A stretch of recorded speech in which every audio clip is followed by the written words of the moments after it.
Warning: this content you are about to watch talks about disturbing content such as mental health issues, psychological abuse, self-harm, violence, and so on. It may trigger anxiety response, post-traumatic stress, depression, or emotional reaction. Viewer discretion is advised. Hey everyone, my name is BISCUIT and I work for a company called JROTC Dynamics, and I am currently a JROTC Dynamics associate. And if you have not seen my freshman year, part 1 and 2, highly recommend you go watch that first before you watch this video, because you gotta have a little storyline, a little bit of background as to what's leading up to this.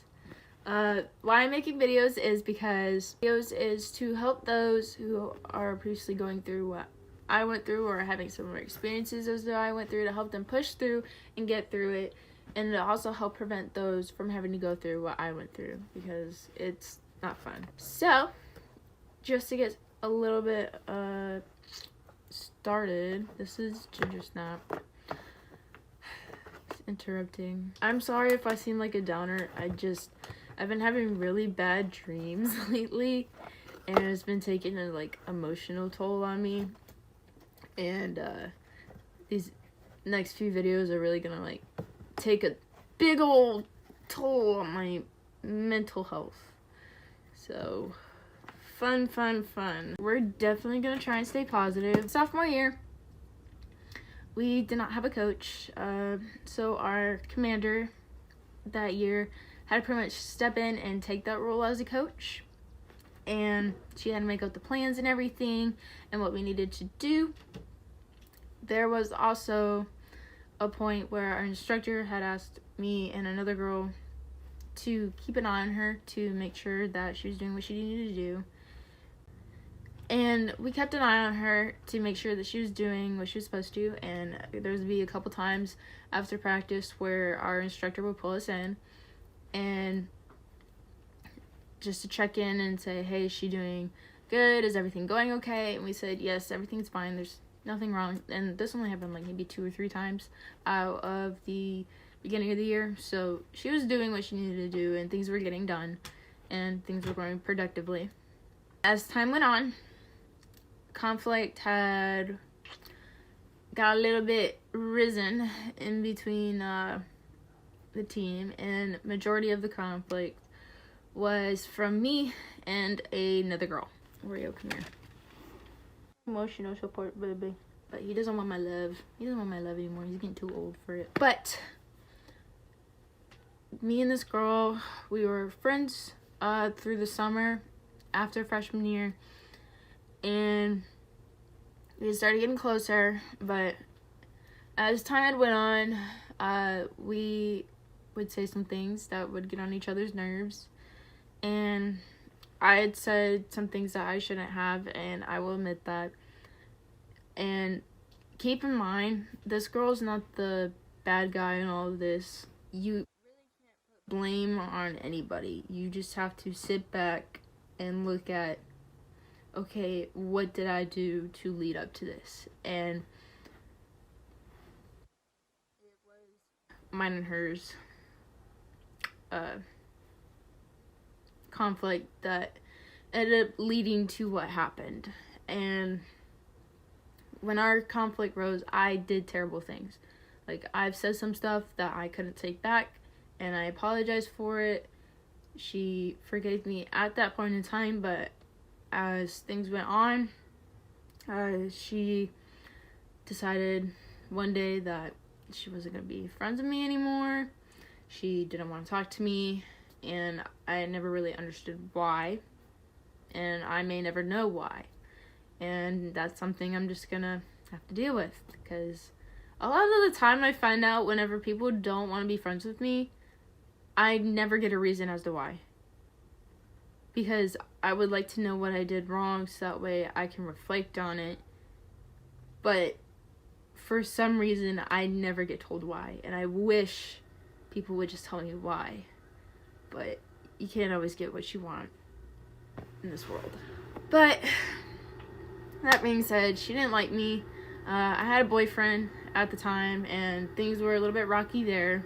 Point in time in particular where there was a parent And this was the night I got home from practice, and I was a little bit upset because a week before, my boyfriend at the time had broken up with me. He said everything was still a routine, and basically how I saw it as is that he got bored. So that hurt.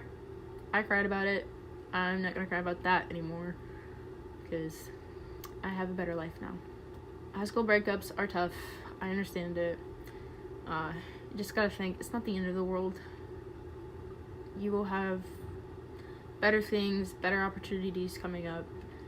And fortunately for me, like, I have bad luck. I don't know why. I just do. I just have really bad luck. But it's the little things, but I manage to find a way around it. And sometimes when it's a really big thing, I have to go through hurdles and hurdles and hurdles just to get where I need to be. And it's frustrating. It is super frustrating. I don't know why, but I always have bad luck. There's a particular time where I was home. I gotten home, and there's a parent who texted me. And this parent basically told me that I shouldn't be hanging out with this one person. I should be hanging out with this other person. And it really baffled me because, one, this parent was not my parent.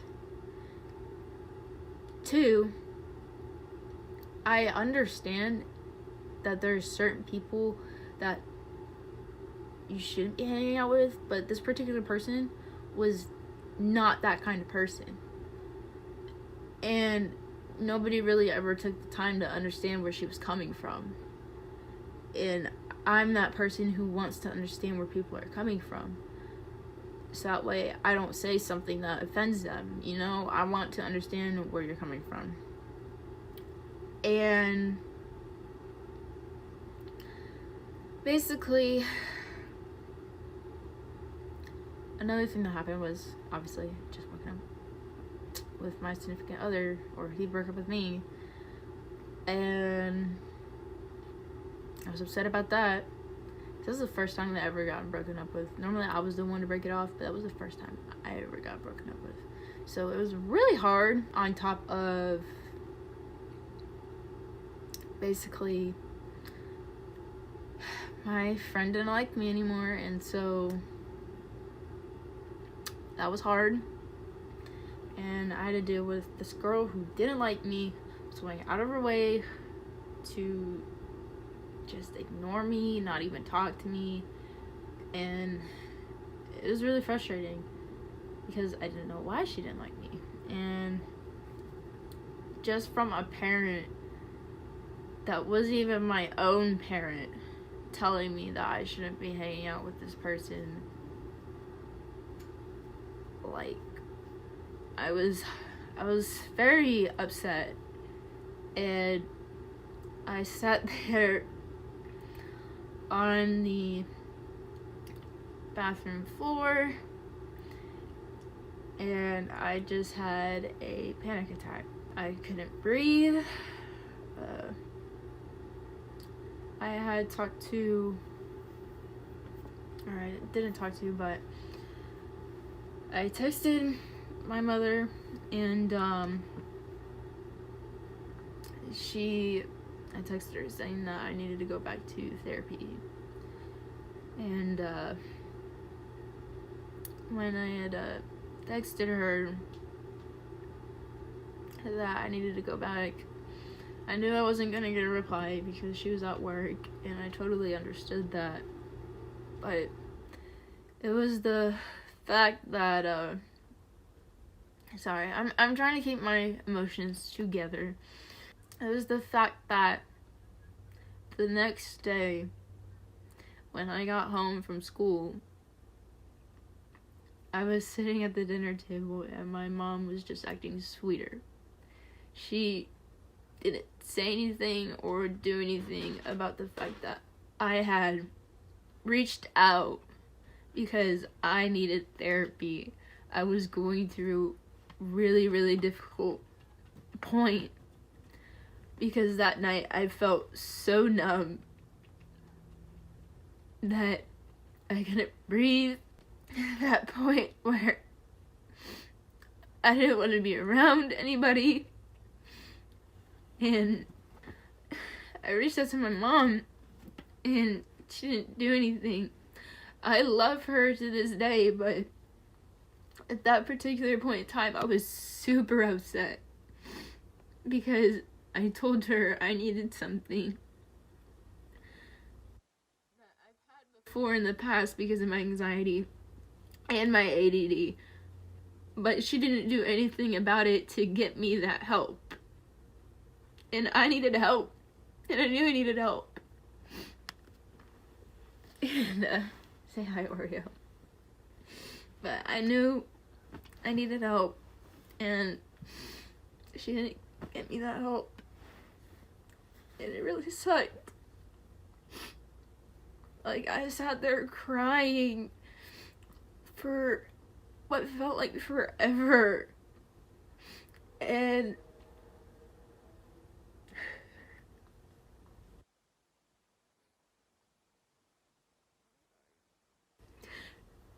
being a teenager in high school is hard. It is super hard. Sorry, I'm an ugly crier. I'm sorry. But going through high school, it is such a hard time. And literally, you just have to learn to survive it. I honestly don't know how I managed to push through all of it. I really don't. Because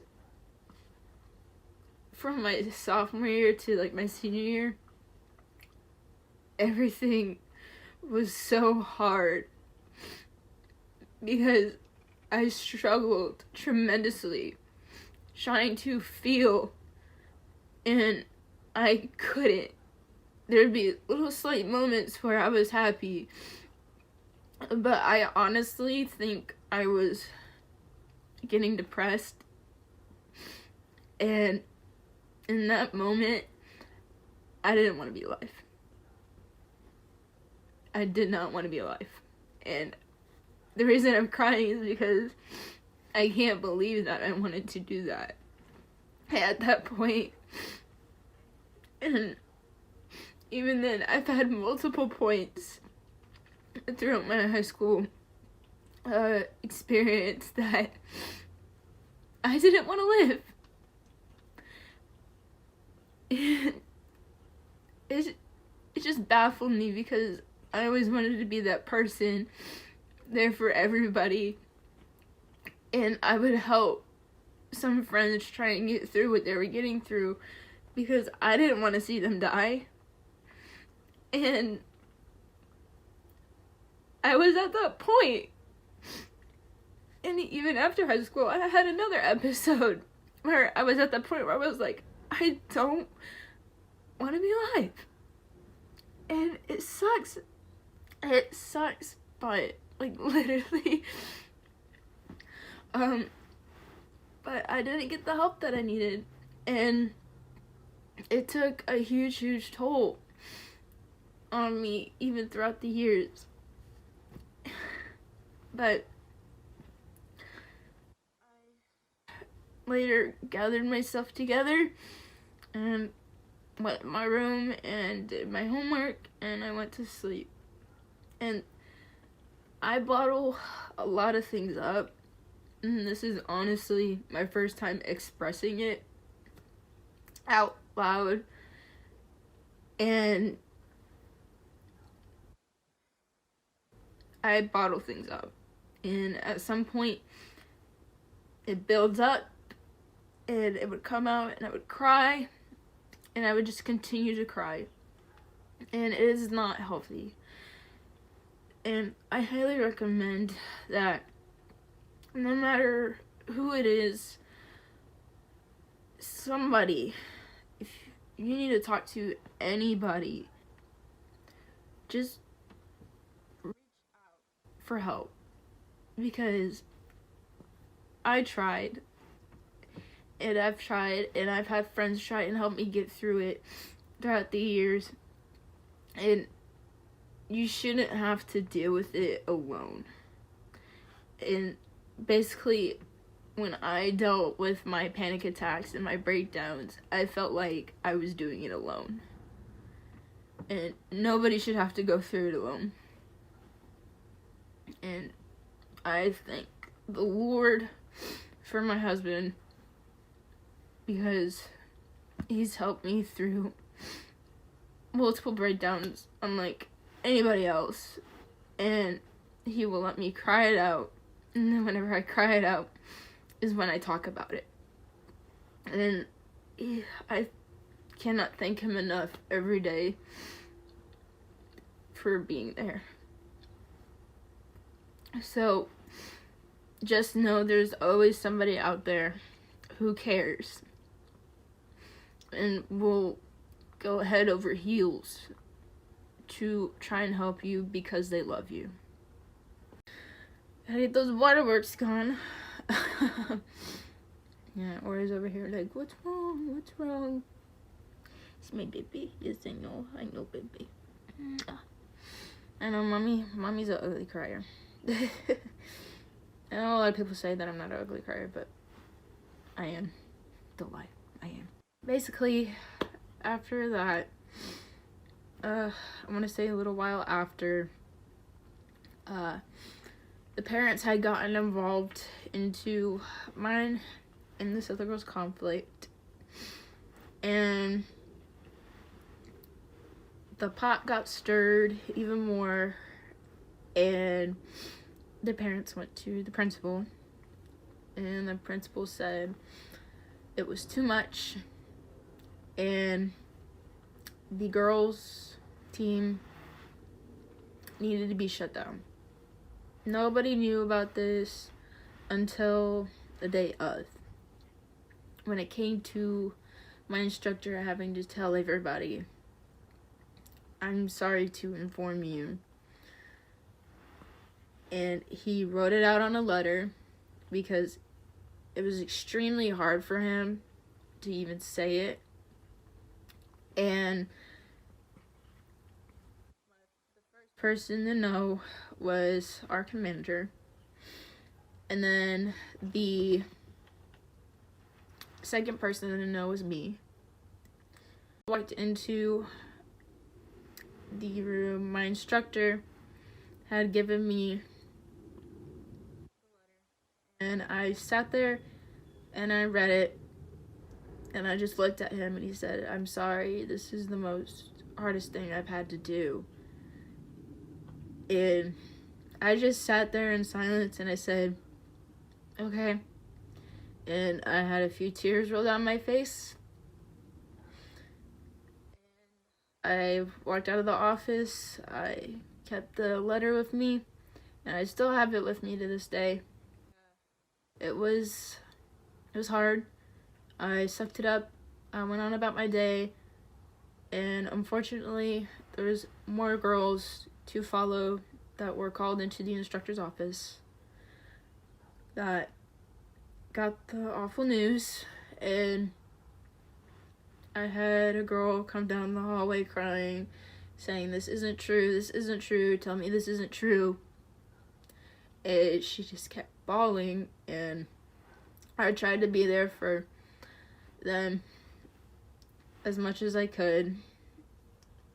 And it was so hard, extremely, for our commander, because that was her senior year, and she did not get to command her senior year. I felt pretty heavily as to what she was feeling, but I can guarantee you nobody has felt on that team has felt as emotional as she did, because she had went through a lot of stuff from the years, and not be able to get to command doing something that you love. I can imagine it was very, very hard for her. And when that happened, I mean, there's really no words to describe the feeling of it. Guys, when they heard about it, they were a little bit upset, but not as upset because, I mean, they still got to compete. But when it came to them going to compete, that team there, they didn't have us to compete with. And I've had some of the guys there tell me, like, it is super weird without y'all there. Like, it doesn't feel right. And it sucks because they were our brothers, they were our family, and we were their sisters and we were their family. And for them to compete without their other family there, it kind of sucked. But we all had to deal with that decision that was made. And as I said in the beginning, don't blame this girl, and because she's not the bad person in it. Don't blame the parents. I mean, there's nobody to blame. It's something that was a collective conflict that led up to it. And I am not afraid to say that I was a part of it. And I will admit my faults when they are made. And that's something pretty big. Unlike some people who will not admit their faults and say, oh, that wasn't me, or I didn't do that. Sometimes you need to take responsibility for your own actions just for yourself to realize. And I was a part of this giant pot. I was a part of it. And that, my part in it had a huge chunk to do with the events leading up. So don't blame other people. Sometimes you need to reflect on yourself and your actions. And yeah, I made quite a bit of mistakes. But everybody makes mistakes. And when you make those mistakes, those are lessons that you will learn to not make that same mistake again. So I strongly encourage that if you ever have to go through anything like that, don't blame other people. Just take a step back and think as to what you did to lead up to that point. And it's going to take a lot to do that, but you have to admit it to yourself. And that's something that is going to take a lot of time and a lot of practice to do. That is my part 1 for sophomore year.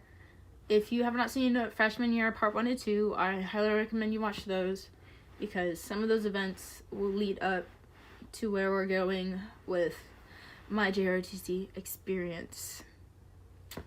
But yeah, make sure that you, if you have any questions, any concerns, leave them in the comments down below. I'll try and answer any questions y'all have. But I highly encourage, stay positive, stay safe, and love yourself. Bye. For more information on how to get help, you can visit Crisis Text Line, and you can text the number 741741, or visit their website, www.crisistextline.org. Or you can visit National Suicide Prevention Lifeline by dialing the number 1-800-273-8255, or visit their website, www.southall.org. suicidepreventionlifeline.org.